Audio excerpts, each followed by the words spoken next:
They thought they owned everything. That was the problem with this HOA. They never asked, they just took. But when they tried to take my road, the only strip of asphalt connecting my land to the town, that was the day they made the worst mistake of their lives. Because I don't fight battles in meetings or on paper, I fight them in ways they'll never see coming. And this time, I was going to make sure every one of them regretted crossing me. It started on a blistering Tuesday morning in late July. I was hauling lumber from town, the back of my truck heavy with supplies for the barn I'd been rebuilding. My land sat a mile outside the official HOA subdivision, close enough that I could see their pristine lawns and freshly painted fences, but far enough that I didn't have to live under their iron-fisted rules. At least that's what I thought. When I turned onto my private road, I hit the brakes. Fresh concrete barricades stood where my gravel drive began. Bright orange cones lined up like soldiers. A sign bolted into the ground read, "Private property, HOA access road only, no unauthorized vehicles." I blinked, gripping the wheel so tight my knuckles turned white. HOA access road? That was my damn driveway. My grandfather had laid that gravel 50 years ago. I jumped out of the truck, boots crunching against the dust, and tore the sign out of the ground so hard the post snapped. My mind was boiling, but my gut told me this wasn't a mistake. No one sets up barricades overnight by accident. Sure enough, by the time I stormed up to the subdivision's community office, 3 board members were already waiting, smug as cats who'd swallowed a canary. "Mr. Callahan," one of them said. Her name was Denise, a wiry woman with a sharp voice that could cut glass. "We've decided to annex your road. It's more efficient for the community if we treat it as an HOA-maintained access point annex, like I was some forgotten piece of land they could just fold into their empire. You can't annex a road that doesn't belong to you," I shot back. "That road's on my deed. It's my legal right-of-way." Denise smiled, the kind of smile that said she'd rehearsed this in a mirror. "We've already filed paperwork with the county. By next week, it'll be official. You'll have full use of the road, of course. But from now on, it'll fall under HOA regulations." That meant permits, fees, inspections, and their favorite word, fines. They wanted control. I looked around the room. 3 faces stared at me like I was nothing more than an obstacle, not a neighbor. They thought they'd already won. "You file whatever papers you want," I said, forcing calm into my voice. "But you've picked the wrong man to screw with." I walked out, slamming the door behind me. But inside I was already planning. By the time the county clerk confirmed the paperwork had been pre-approved, I knew the HOA had someone in their pocket. Bribes, favors, I didn't care what it was, the game was rigged. If I fought them the traditional way, I'd lose months, maybe years in court. And in that time, they'd bleed me dry with fines. That night, sitting on my porch with a beer sweating in my hand, I stared down at the subdivision's glowing streetlights. All those shiny SUVs and sedans parked perfectly in their driveways like trophies. If they wanted to take what was mine, then I'd take what was theirs. Cars. The thought landed like thunder in my head. Without their cars, their perfect little suburban kingdom would collapse. No rides to work, no carpools, no soccer practices or PTA meetings. An HOA with no wheels was nothing more than a fancy prison. And I knew exactly how to make them vanish, see? Most people don't know this about me, but before I moved back to the family farm, I spent a decade working heavy equipment recovery. Tow trucks, impound lots, repossessions in the middle of the night. I'd seen every trick in the book. More importantly, I'd learned every trick. How to move a car without a sound. How to spoof plates. How to make it seem like a vehicle had evaporated into thin air. This was personal now, and I wasn't going to just take one car. I was going to take every single one. The first night I started small. A test run. At 2 a.m., I rolled my flatbed into the neighborhood, headlights off, engine barely idling. I already knew their security patterns. Denise had bragged about them at every meeting. Cameras at the entrances, motion lights on the corners of houses. But no one ever thinks to watch their own streets in the dead of night. The target, a shiny black Lexus parked at the curb outside the treasurer's house. He'd been the loudest voice in the meeting. The one who smirked when Denise said annex. 10 minutes later, the Lexus was gone, strapped down under a tarp on my flatbed. Its alarm disabled before it could squeal. By dawn, it was sitting in a storage unit 50 miles away under a false rental name. Untraceable. The next day, panic rippled through the neighborhood. Flyers went up. Police cruisers rolled in. Neighbors huddled in driveways whispering about theft and security. Denise called an emergency HOA meeting where she assured everyone the cameras would catch whoever was responsible. I almost laughed when I watched her from a distance, sweat shining on her forehead as she tried to look in control. She had no idea this was only the beginning. The second night I took 2. By the end of the week, 7 vehicles had disappeared. An Escalade, a Prius, even a brand new minivan with soccer decals on the back window. Every single one of them vanished without a trace. The subdivision looked like a graveyard of empty driveways. And me? I was just getting started, but the more cars I took, the bolder I became. And boldness comes with risk, because the HOA wasn't going to sit quietly while their shiny kingdom crumbled, and Denise was already plotting a counterattack. By the end of that first week, the HOA was on fire. Not literally, though the thought crossed my mind more than once, but in spirit. Their fortress of order and rules was cracking, and the cracks were spreading fast. Every time another car vanished, their carefully constructed hierarchy weakened. At first, they tried to handle it quietly. Denise stood in front of the neighborhood one evening, her voice strained but firm. "We are working with law enforcement. These thefts are isolated." Everyone remained calm. Calm? The words rang hollow. Half the families were already carpooling with neighbors. The other half were stuck at home, missing work, appointments, and soccer practice. I watched from my porch that night, sipping a cold one, and I swear I could smell the panic in the air like gasoline. But here's the thing about panic.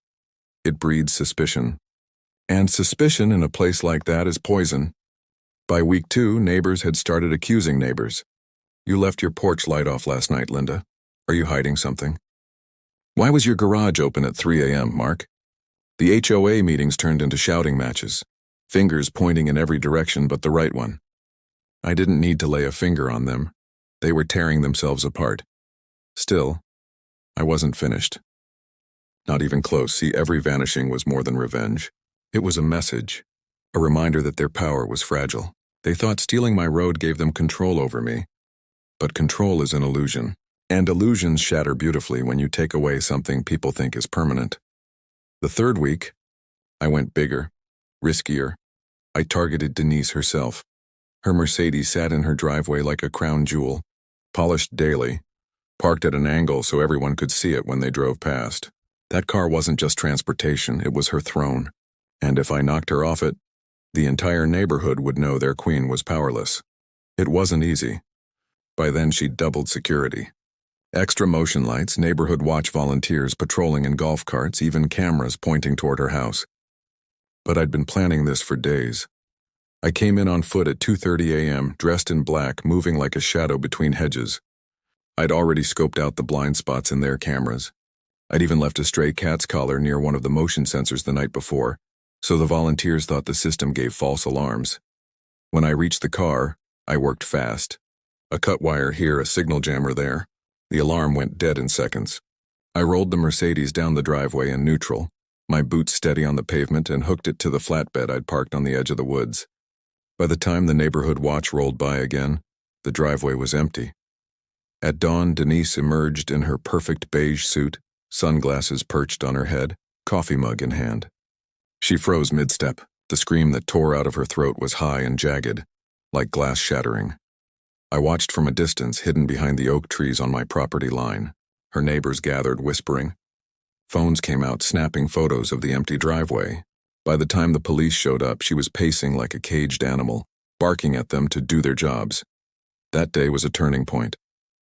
Without her car, Denise wasn't the queen anymore. She was just another pawn in the chaos. People stopped listening to her orders. Her authority slipped with every minute. She couldn't explain where her beloved Mercedes had gone. And me, I felt something I hadn't felt in years. Power. Not the kind you buy with money or wield with rules, but the kind you take back when someone tries to strip you of what's yours. Still, I knew it couldn't last forever. The cops were circling closer. They'd started canvassing the surrounding properties, questioning anyone who might have seen something. I played dumb, nodding along, pretending to be just another victim of circumstance. But inside, I knew it was only a matter of time before they widened their net. That's when I made my next move. If they wanted escalation, I'd give it to them. I stopped targeting random cars and started targeting strategically. The secretary of the HOA board lost her Subaru the night before she was supposed to drive her kids to a swim meet. The vice president's F-150 vanished the morning he planned to haul supplies for a community event. Each strike was calculated, each disappearance timed to cause the maximum amount of disruption. By the time the fourth week rolled around, the HOA was paralyzed. No meetings, no events, no order, just chaos. Exactly how I wanted it, but there's something you need to know about me. I don't do half measures. I wasn't going to stop until they understood the full weight of what they'd done. That's why I set my sights on the ultimate prize, the entire neighborhood. I wasn't going to just take a few more cars. I was going to vanish every last one. It would take planning, precision, timing, but if I pulled it off, the HOA would crumble beyond repair. I spent nights drawing maps, marking driveways, calculating routes. I called in old favors from buddies who still worked in recovery. Most of them thought I was crazy, but a few owed me enough not to ask questions. With their help, I arranged for flatbeds and storage lots miles apart. Everything lined up like dominoes waiting to fall. And then the opportunity came. Labor Day weekend. The HOA was throwing their annual block party, a day-long affair with music, food trucks, and half the neighborhood drunk by noon. That meant cars left unattended for hours. Perfect. I waited until dusk when the music was loudest and the smell of barbecue thick in the air. Then one by one the flatbeds rolled in through the back roads. We split into teams working driveways like clockwork. SUVs, sedans, minivans, all of them vanished into the night. By midnight the subdivision was silent. Streets empty, driveways barren, every car gone. When the party ended and the last stragglers stumbled home, they were met with the kind of silence that chills the blood. A whole neighborhood stripped of its wheels in one night. The chaos that followed was everything I'd imagined and more. Phones lit up. Shouts echoed across manicured lawns. Police sirens wailed as officers scrambled to respond to what looked like the largest mass theft in county history. Neighbors screamed at each other, demanding answers. Denise, barefoot in her driveway, clutched her head like she was watching her kingdom burn. And me? I sat on my porch in the shadows, watching it all unfold with a smile. They'd taken my road. My freedom. My right to live without their rules. Now I'd taken everything from them. But here's the thing about revenge. It never ends where you think it will. Because as the HOA crumbled, I realized someone in that neighborhood wasn't just angry. They were dangerous. And they weren't going to stop until they found out who had done this. And that meant the war was only beginning.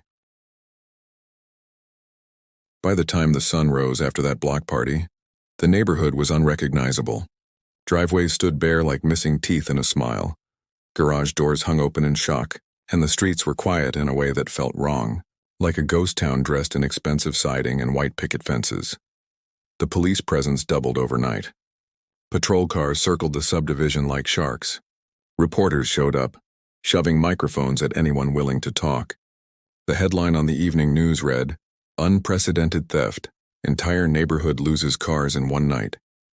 I watched it all from my porch, the glow of the TV flickering across my face, and I couldn't stop smiling. Not just because I'd pulled it off, but because of what came next. When an HOA loses control, the people lose faith. And once faith is gone, the power structure collapses. The cracks were spreading fast. Neighbors stopped paying their dues. Who wants to hand over money to a board that can't even protect their own property? Volunteers resigned from the watch program. Rumors swirled that Denise had been stealing HOA funds. That last part wasn't true, at least not that I knew of, but suspicion doesn't care about truth. It cares about survival. Still, Denise wasn't finished. I could see it in her eyes the morning she stood on her lawn, reporters swarming around her like flies. She looked right at the cameras, jaw clenched, and said, "Whoever is responsible for this will be found, and when they are, they will pay dearly." I almost laughed at the irony, because while she was promising justice, her neighbors were quietly turning against her. To them, she wasn't a leader anymore. She was a failure, and failures get replaced. But that's when things shifted. Up until then, the police had been grasping at straws. No cameras caught me. No witnesses saw a thing. It was perfect. But someone in that HOA, someone smart, started asking the right questions. Not about how the cars disappeared, but who had the motive. That's when my phone rang. It was Sheriff Donnelly, a man I'd known since childhood. His voice was calm but heavy. "Ethan," he said, "I need to ask you a few questions." Mind if I stop by? My gut tightened. Of course they'd come knocking eventually. I was the outlier, the neighbor who lived just beyond their reach, the one who'd argued with them about the road. I was the obvious suspect. When Donnelly pulled up in his cruiser, I played the part perfectly. I invited him onto the porch, handed him a cold drink, and shrugged when he asked about the cars. "Sheriff, I wish I knew," I said. "I woke up same as everyone else, saw the news. Damned shame, though, all those folks stranded." He studied me with those sharp, tired eyes of his. "You've had trouble with the HOA before." "Plenty," I admitted. "They've been trying to steal my road. But even I wouldn't pull something like this. It was half a lie, half the truth. He couldn't prove otherwise, and I made sure to sprinkle in just enough frustration to sound believable." Eventually he left, but not without a warning look. That look told me he wasn't convinced. For the next week, things got dangerous. The HOA hired private security, guys in black uniforms who prowled the neighborhood day and night, scanning every passing vehicle. Drones buzzed overhead, their cameras glinting in the sunlight. I had to shut down my operations completely, stash the flatbeds miles away and wait. But Denise wasn't sitting idle either. She started digging. Not legally, dirty. I knew because one night I spotted headlights creeping up my road. Not the sheriff's cruiser this time. A black SUV, windows tinted, moving slow. They didn't stop at my house, just rolled past surveying. I caught a glimpse of Denise in the passenger seat pointing toward my property.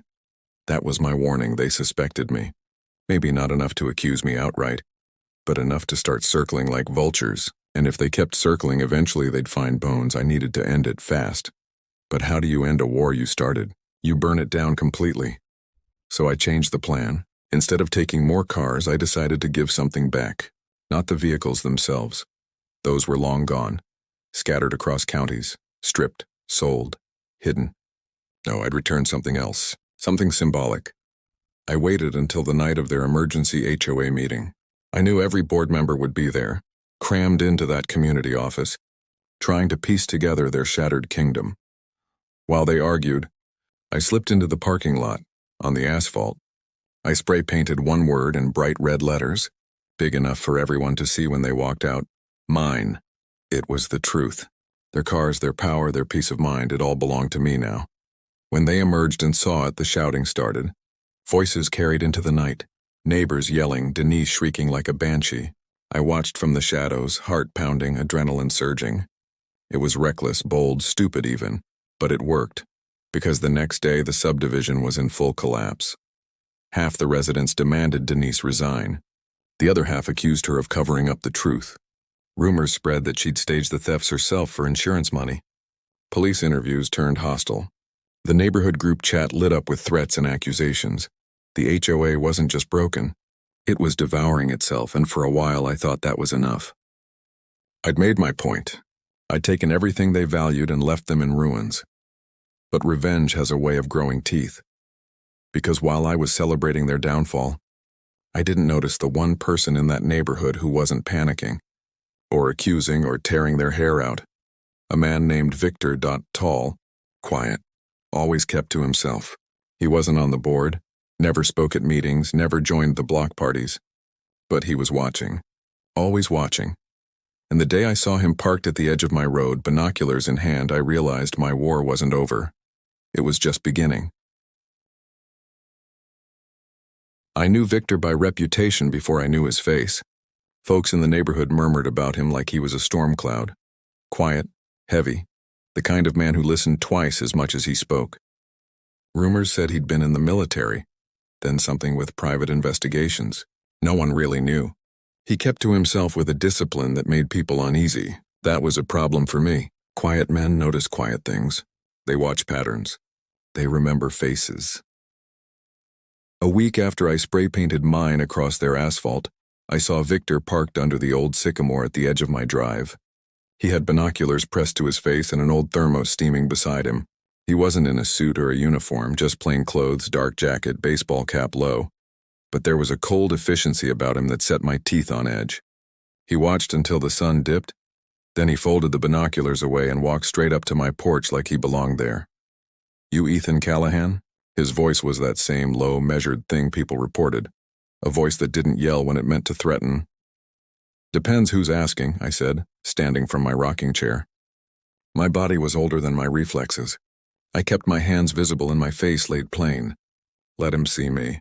That always throws people who expect guilt. Name's Victor Hale. He stuck out his hand. His grip was dry, rough, honest. I used to work cases like yours. Looks like someone's been stirring hornet nests. I made a point. I didn't offer anything else. He smiled, but it didn't reach his eyes. You made a war. Wars get messy. People get hurt. I felt the old animal part of me coil. There was truth in what he said. I'd planned to rattle cages, break the shiny armor of their rules, and get my road back. I never wanted them hurt. Not like this. But it was too late for that now. You here to arrest me? Victor's jaw tightened. I'm not the law. I'm the guy they hire when the law runs thin. But I don't work for the HOA, not anymore. You don't work for them at all? I asked sharp. He shrugged. Not unless the price and the principle line up. Right now I'm not working for anyone. I watch, I listen. I figure out who's lying and why. So why are you watching me? Victor's eyes found mine, slow and direct. Because someone paid me to watch and I follow money like it's a trail of breadcrumbs. Whoever took those cars didn't do it for sport. They did it with knowledge, logistics, someone with skills. I wanted to see if you were sloppy. Then you watched the wrong man, I said. You'll come up empty. He studied me longer, then nodded once like a man closing a file he's not finished with yet. Maybe, but I'm going to ask you one thing. Name it. Don't escalate. Not anymore. You hurt a lot of people, Ethan. The ones you targeted have families, kids, jobs, lives. If this keeps, someone dies. And I don't like the idea of seeing kids without parents over something that started as a property dispute. That hit in the wrong place. I felt that old rage flare. Someone telling me who I could or couldn't hurt in a world that had already taken so much. Then I saw the human part behind it, a tired warning, not a threat. Victor didn't preach. He simply told truths he'd borne before. You could hear the weight behind them. I thought about denying it. About telling him he didn't get to play moral compass for me. But I'd seen what chaos did to good people. I'd seen Denise on the porch, the way panic aged her in hours. I'd watched neighbors turn on each other like wolves. I hadn't wanted any of that. I'd wanted to scare them, to take back what was mine. Yet there it was, a line I had crossed. All right, I said after a breath. No more cars. But I don't stop until the annexation is reversed. That's non-negotiable. Victor's lips formed a small, almost sympathetic half smile. Then we do it smart. That night we did something I hadn't planned. We teamed up, reluctant allies in a war nobody else wanted. He had access to things I didn't. Old contacts, a knack for digging through bureaucracy, patterns, and rumors. I had motives. Dirt I'd gathered when I'd watched Denise and the board. Together we started following threads that led away from me and straight into the county clerk's office. What we uncovered wasn't pretty. Denise had friends in low places. People who liked the idea of control and took small favors for it. There were backdated memos, signatures that didn't match, whispered cash exchanges at breakfasts after meetings. The annexation wasn't just bureaucratic oversight. It had been greased with favors and signed off by people who owed more than they could pay. We found one file that changed the shape of the fight, an email chain between a county deputy and the HOA's treasurer, one of the first car owners whose Lexus kicked off the nightmare. It mentioned expediting annexation and handling nuisances with some cutesy code. The email was sloppy enough to be damning and clever enough that the senders assumed it would disappear into the void. It hadn't, not if you knew how to look. Victor had a plan to leak the files, but he didn't want to do it alone. He wanted the sheriff's badge on it, an honest officer who'd seen the same paper trail and could call out corruption without being dismissed as a disgruntled neighbor. Sheriff Donnelly was old school, the kind of man who believed in procedure. He was the one man in the county who could make a paper trail into a warrant. We dragged Donnelly into the fold carefully. It took coffee and more coffee, and desperation in ways I didn't enjoy. We presented the chain of emails, the notarized deeds, the strange pre-approval slips with forged initials. Donnelly squinted, rubbed at his nose, then said the words that felt like thunder. If this is true, they made a racket out of annexation. That's fraud. That's conspiracy. We let that sit in the room between us. Justice, real, legal justice, felt cleaner than what I'd done on my own. It felt like something I could hand over without carrying each night. It felt like something my grandfather might have approved of. Donnelly organized a sting. It wasn't poetic. It wasn't the cinematic takedown you see in movies. It was paperwork and quiet surveillance, affidavits and court orders. The county issued a freeze on the HOA's accounts while they investigated. Denise's voice on the news shifted from defiant to defensive. She announced her resignation a week later, citing stress and health concerns. Her resignation letter was thin, and legal and full of loopholes, and yet it carried the weight of a house of cards collapsing. The annexation order was rescinded when the county clerk, under oath and in front of a recorder, admitted to procedural errors and unsigned approvals. The media ran the story with relish: small-town corruption, a rogue HOA, and a sheriff who'd listened to two men the county thought were irrelevant. When the county reversed the annexation, everything that followed felt like water returning to a riverbed. Fines were voided. Lawyers who'd drafted letters of foreclosure and citations found their signatures called into question. The county reimbursed some of the homeowners for towing and storage fees, small checks that felt half apology, half PR move. It should have been the end. It should have been what I'd wanted all along.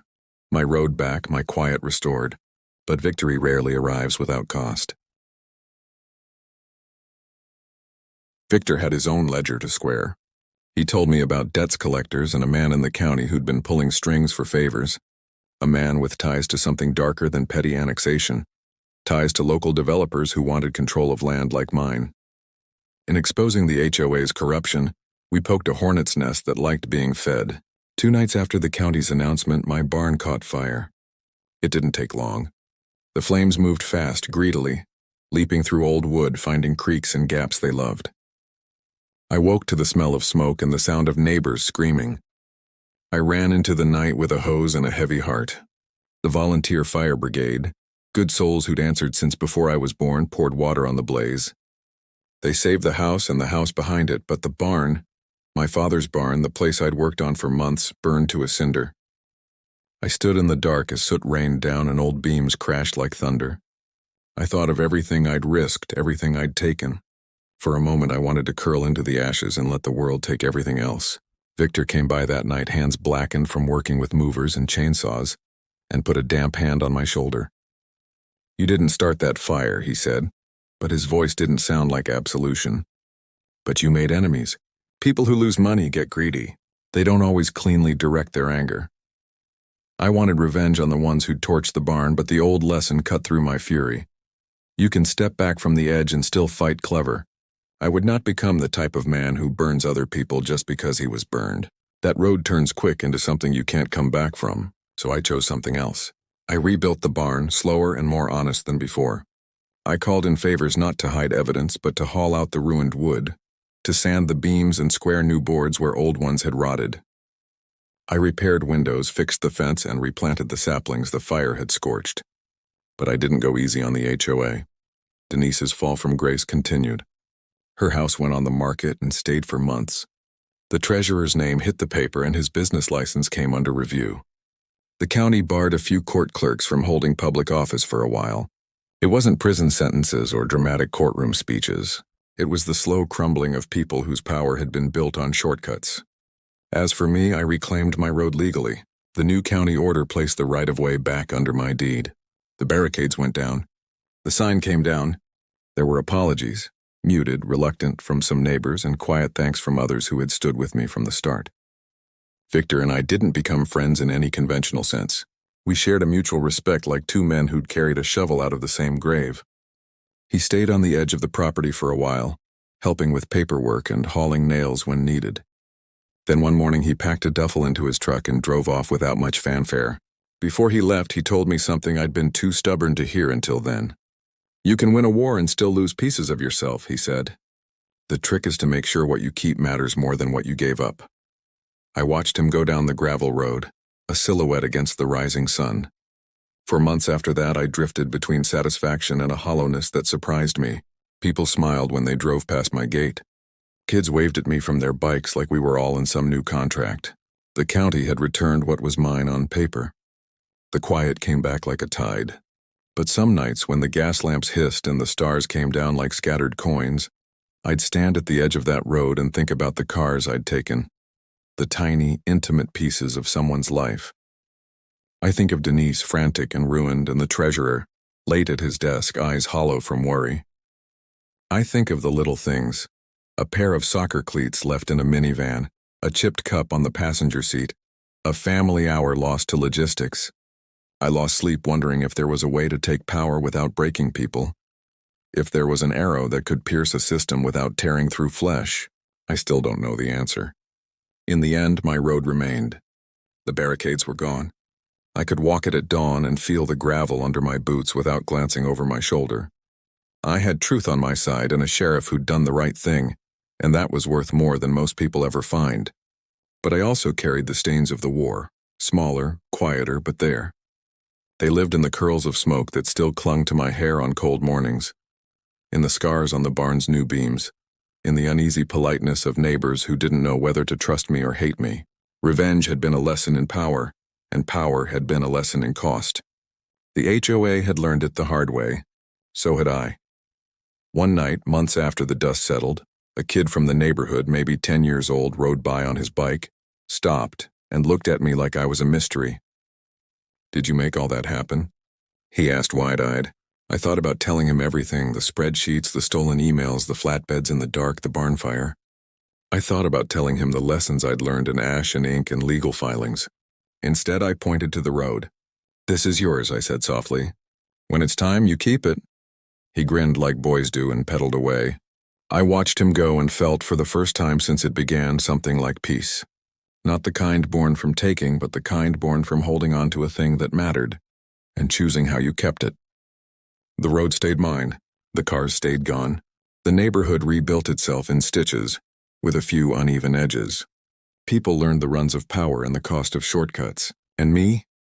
I kept living on the edge of that gravel, fixing boards, planting fence posts, and sometimes, when the moon hung low like a watchful eye, I'd run my fingers over the rough wood of the porch rail and remember that every fight leaves marks. Some marks you can sand down, others you keep, like a scar that reminds you not to go back to the exact place you once burned.